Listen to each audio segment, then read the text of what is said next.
Man quotidien d'aujourd'hui, vendredi 24 novembre 2023.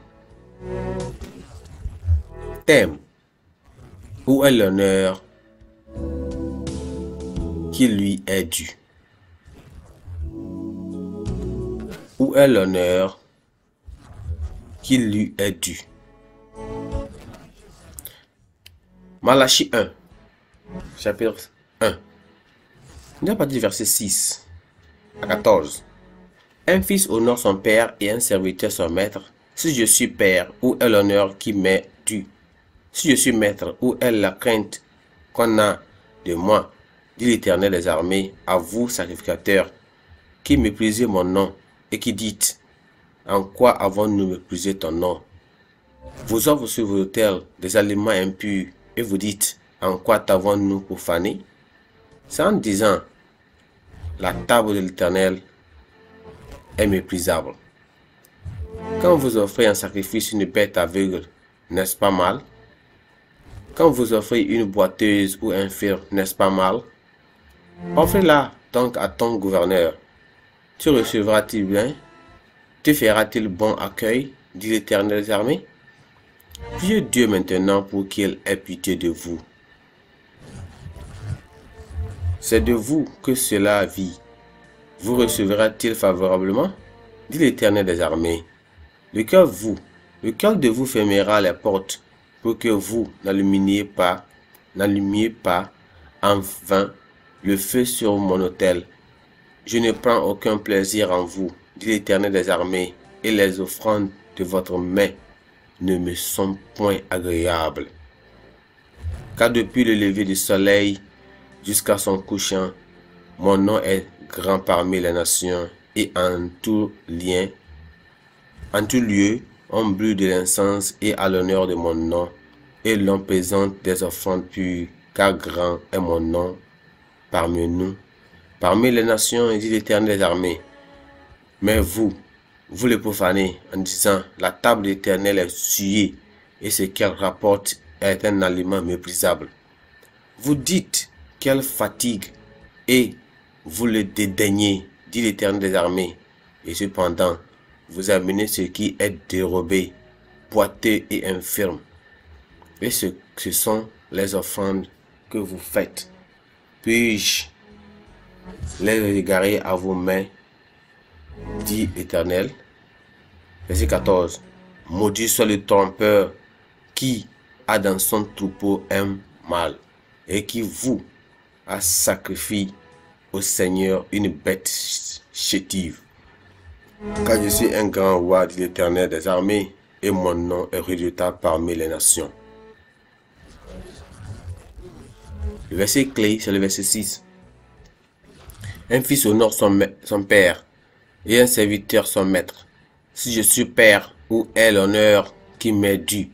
Et si je suis maître, où est la crainte qu'on a de moi?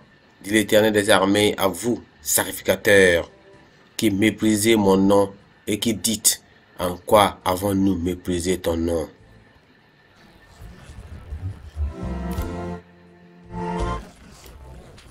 Dans la plupart des cultures et des groupes ethniques, il y a un honneur réservé à une catégorie de personnes dans la société.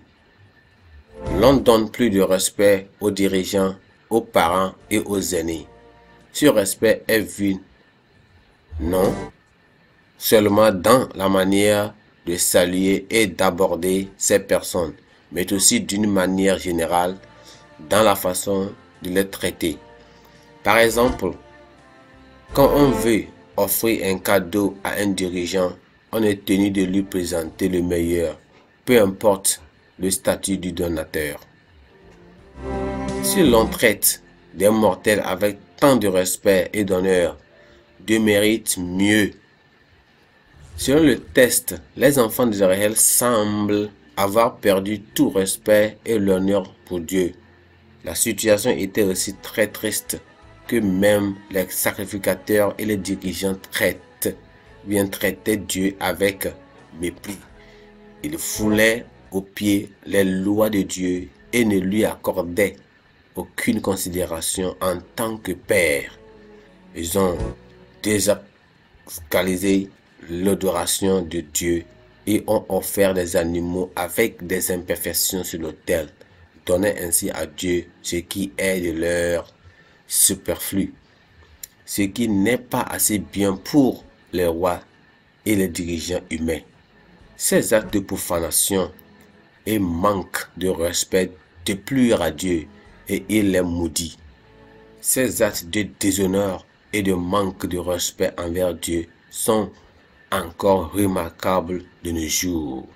Les gens prouvent leur indifférence face à Dieu et sa parole en ignorant ses conseils et en désobéissant à ses commandements.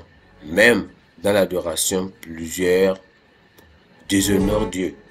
Certains passent la meilleure partie de leur temps à poursuivre de leurs intérêts personnels et ils sont résignants à vraiment accorder à Dieu quelque chose ou bien même quelques heures de leur journée du dimanche. Si les dirigeants de ce monde peuvent recruter des milliers, ou bien les meilleurs dans chaque domaine, dans leur communauté, pour qu'ils soient à leur service au palais royal, les meilleurs parmi nous devraient être consacrés au service du roi des rois. Ils méritent le meilleur de ce que nous avons. Nous devons reconsidérer nos voies et nous repentir de tout acte de manque de respect et de déshonneur dont nous avons fait preuve de par le passé envers Dieu. Il est notre Dieu, notre roi et notre Seigneur. Il mérite que nous lui donnions l'honneur qui lui est dû. Que le Seigneur nous aide à le faire au nom de Jésus. Pensée du jour. À quel point honores-tu Dieu? À quel point honores-tu Dieu? La Bible en un nom. Ecclésiaste chapitre 1 à 3. Ecclésiaste chapitre 1 à 3. Amen.